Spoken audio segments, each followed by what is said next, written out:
Од јануари 2025 година, Министерството за образование и наука ќе обезбеди асистенти за средните училишта, што до сега тоа го немаше во државата.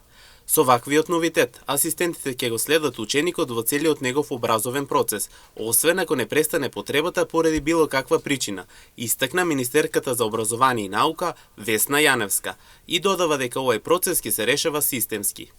Големата новина е што обезбедуваме асистенти за средно училиште, што досега го немаше.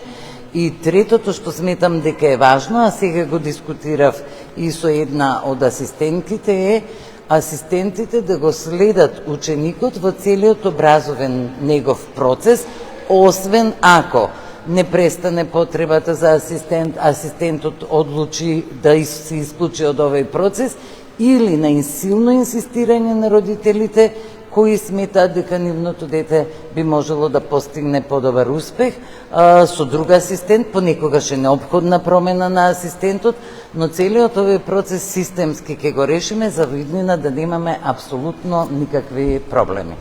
Законот ќе биде ставен во јавна расправа, но тоа бидејќи ќе биде многу наскоро, сите ќе можат да го видат и да реагираат на некакви забелешки. Законот многу скоро ќе биде ставен на јавна расправа, потоа има процедура.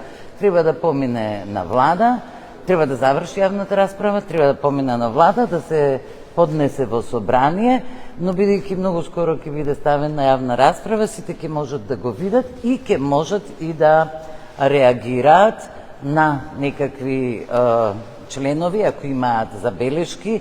Најрано што очекувам асистенти во средните училишта е јануари 2025.